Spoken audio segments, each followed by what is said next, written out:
on the Ohio River, where it separates the states of Kentucky and Indiana. Madison, Indiana, a community that swells from 15,000 citizens to over 100,000 on race day. Hi, everybody. I'm Don Poyer. Last week, we were in Detroit for the Budweiser APBA Gold Cup. This week, Madison, Indiana, for the Indiana Governor's Cup. Now, the winner of this race last year was Steve Reynolds of the 7-Eleven, and Jim Hendrick is with him right now. Thank you, Don. It was on this very river course, Ohio River, 2.5-mile oval, that this man, Steve Reynolds, turned his whole season around with a victory. How about this year? Jim, timing may be exactly the same now. You know, the first two races this season weren't the most productive for us, but the boat's running great. I think the 7-Eleven has a great chance today of repeating as champion. And, of course, his biggest competition, or one of the big competition boats, would have to be the Miller American with Chip Hanauer, and Lou Gellos is with him right now. That's right, Jim. Chip Hanauer coming off the Gold Cup win last week.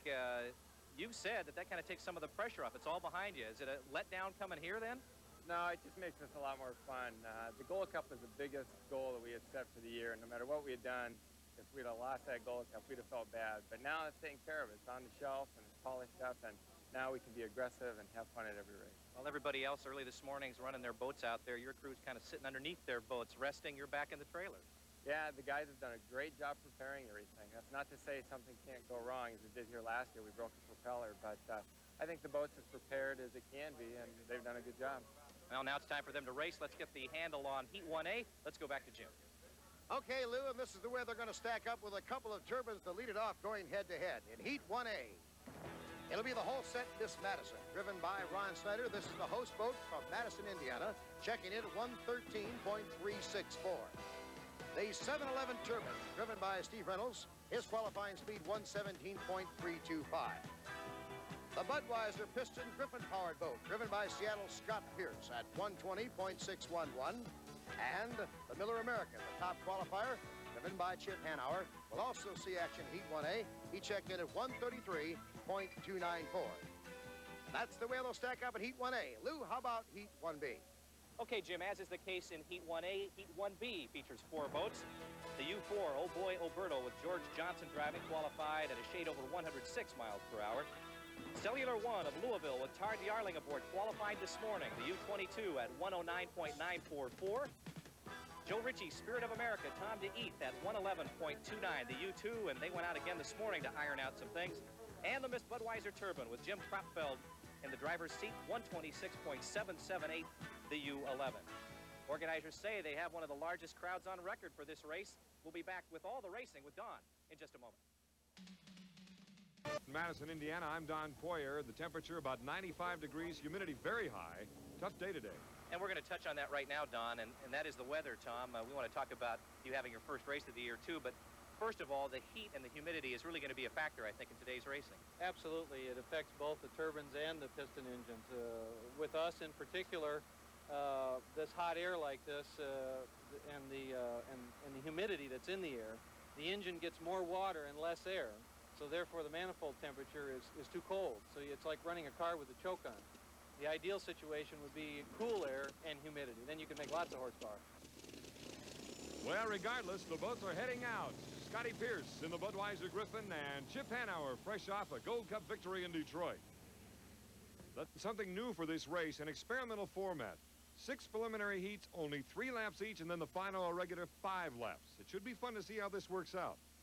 We have talked about this for a number of years. You hear the PA announcer behind us as the boats on the flying start come under the Madison-Milton Bridge. 4 boats, 7-Eleven. There's the Miller American with Chip Hanauer, and it's a good start here in Madison for Heat 1A. Long straightaways here in Madison, Indiana on the Ohio River. Very tight turns after those long straightaways, diameter of not that much more than 600 feet. The Miller American, Chip Hanauer, starting out right from where he left off in Detroit. Lance Morris, the team manager, watching on the right.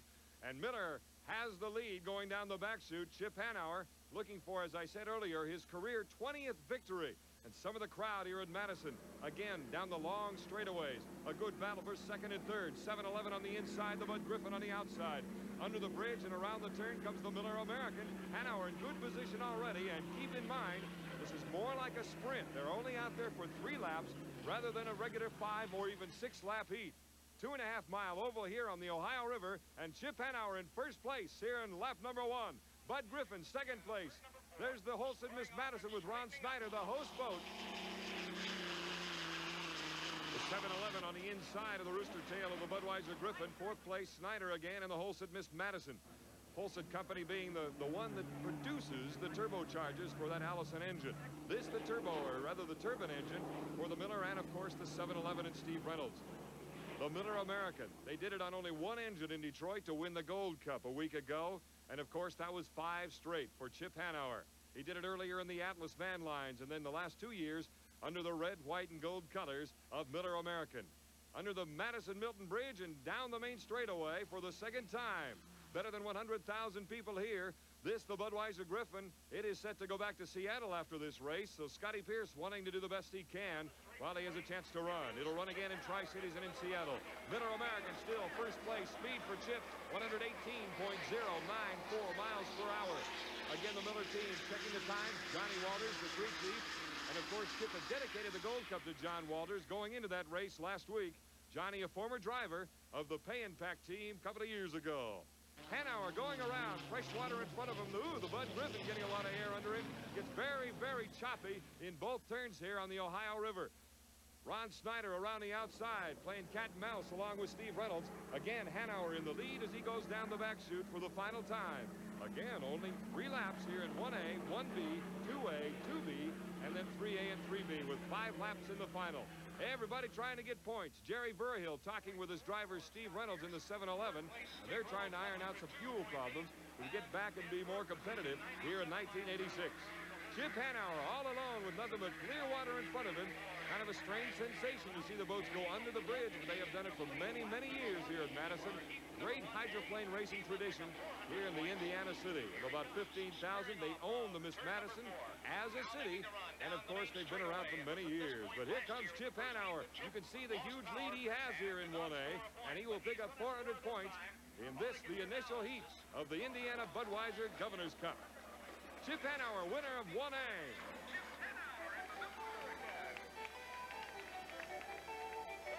So Hanauer with 400, second place going to this man, Scotty Pierce, and the Budweiser Griffin. So the results here, average speed for the Miller American, 117.0. Miss Budweiser Griffin, Miss 7-11, and the Holstein Miss Madison with Ron Snyder. Let's go down to the pits and talk to Chip Hanauer. Let's find out right now. Chip Hanauer, 3 laps seems like an awful short race. How did it feel to you? It felt great for me. I didn't really real anxious to go another 2. Especially with the heat and everything. And, you know, I think the race has pretty much been determined, so maybe this is a good format, you know. We're going to have another start, and that keeps the fans interested, so who knows, maybe this is the way to go. What about that completion of lap number 1? You looked like you were awfully high. Did you feel it fly? Yeah, we made a little change in the boat to see if we could make the boat go a little faster. But I think we're going to go back to what we, you know, used in qualifying. There's some other boats out here that fly worse than ours, and I just hope they're real careful. And the only place to escape this heat is in the river itself. Jim Kropfeld, he's got a wet towel on his head. 1B on deck.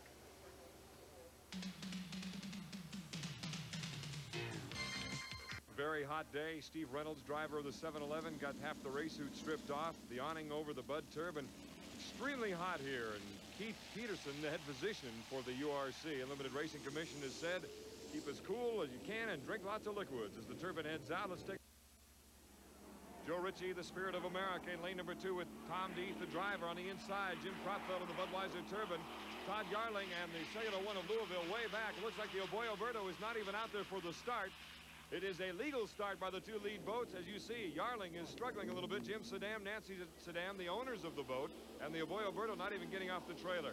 But here they come down the main straightaway and into the first turn. Boy, you got 2 veterans here.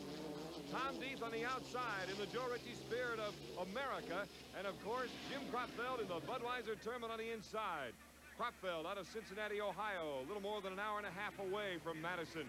He is driving in his backyard. Bernie Little, the owner of the Bud turbine, and the Bud Griffin, both boats based out of Seattle, while Bernie Little is based down in Florida, of course. The turbine taking the lead. You can imagine how hot it is in there for Jim Kropfeld. He wears a cool suit, which keeps a lot of coolant liquid going around his body, trying to keep him cooled off. but it's still got to be very, very warm. In fact, it approaches 150 degrees inside that enclosed cockpit aboard the Bud Turbine, as well as the 711 Turbine enclosed cockpit and the Budweiser Griffin. But for safety, you can't beat it. First place, the Budweiser Turbine in Kropfeld. Second place, Tom DeEath in his first race of 1986, driving the boat he was aboard last year, that being the Joe Ritchie Spirit of America. Completing lap number 1 as he comes down the main chute past the boats along the shore. Speed for Kropfeld, 115.4 miles per hour, 111 for the Spirit of America. Kropfeld, what a job he did in the Gold Cup final last week when he pushed Chip Hanauer as hard as he possibly could in that Bud Turbine. You see now, DeEath cutting to lane number 1, trying to cut down that lead. Better than a rooster tail lead now for Kropfeld over DeEath in the Joe Ritchie Spirit of America. The Cellular One out of Louisville. Todd Yarling trying to perform well in front of his fans here and his hometown fans. But coming around on lap number 2 under the Madison Milton Bridge, of course, Jim Kropfeld. Here he comes. Boat riding a little better than it did on the Detroit River, where, as I said earlier, Jim put on a whale of a show in the final heat, really airing out the Bud Turbine and trying to pick up a first place, but Chip Hanauer went on to get the victory. Coming down to complete lap number 2, Kropfeld and the Bud Turbine. And you can hear the growling of that Merlin engine for the Joe Ritchie Spirit of America. The only Merlin engine here, Rolls-Royce Merlin engine, that used to be the staple power plant in this form of racing. But no more. Now it's turbines. And, of course, the Allison engine is used quite a bit in a couple of the boats based here in Madison. Again, Kropfeld, the boat riding pretty well. That can be very tricky in the back chute here on the Ohio River. We've seen some horrendous swells back there in the past couple of years. But today, not all that bad. This boat behaving much better, as you can see, than it did on that rough Detroit River a week ago up in the Motor City. Kropfeld on the final lap on this 3-lap Heat 1B, again, that experimental format.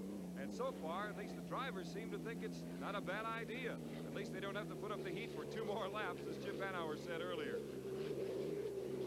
Kropfeld, as you see in the cockpit, Tom DeEath in the Joe Ritchie Spirit of America. Kropfeld breathing compressed air in a fighter pilot-like setup for breathing a mask on his face.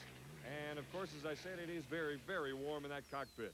You see the lead now for the Bud Turbine, and 400 points will go to Jim Kropfeld out of Cincinnati, Ohio, the driver of Bernie Little's this Budweiser Turbine in its first year of competition, and the winner in Miami, and a winner here in Heat 1B. The Bud Turbine, first place, Heat 1B. The Joe Ritchie Spirit of America picking up 300 points. Good performance in its first race of 1986. Kropfeld's speed for Heat 1B, 113.5 miles per hour. Not that bad at all on the Ohio River. There you see the results. So let's go down to the pits with Jim Hendrick. Let's find out right now how this course is. Listen, you bounced around about 115 mile an hour average. How did it feel to you now that the boat was fixed last night? It's about 150 mile an hour too fast. It felt real good. The guys did a great job. Ronnie Brown and the whole crew on the turbine boat. You know, Budweiser's got a fantastic team, and they worked all night. They said when the sun came up, they were finishing. Tom, your first heat of the season, and you gave him a good start, too.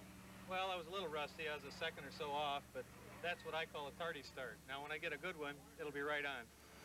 We'll return to the Budweiser Indiana Governor's Cup after this timeout.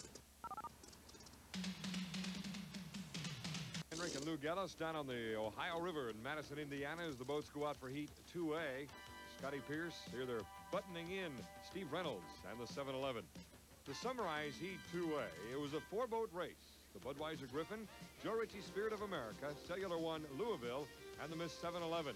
And coming up with its first victory of 1986 was the Spirit of America with Tom DeEath aboard out of Detroit, the winner of the Gold Cup 10 years ago in Detroit, as a matter of fact, 1976. But the winner of this heat was Tom DeEath all the way. So as we reach halfway in our day of racing, the Spirit of America getting 400 points. So the story unfolds trying to get into the final. They have a number of points now in good shape to make that final. And looking on down the line, the 711 needs help. They got to get some points to make that final of the day. And looking briefly at Heat 2B, only 2 boats able to finish the 3 laps. The Miss Budweiser Turbine and the Miller American. The Miller American getting the victory, another 400 points. A fast heat, as a matter of fact. going at better than 127 miles per hour on 2 laps, and the Budweiser better than 123, 124. So some fast boats, the 2 turbines leading the way, but the Miller American getting the checkered flag into 400 points. Second to the Bud Turbine and 300 points. Keep in mind, only 5 boats will make it into the final at the end of this day. The Miller American in good shape, Budweiser Turbine likewise. The other boats are going to have to hurry. We'll return for the final 2 preliminary heats this afternoon in just a moment.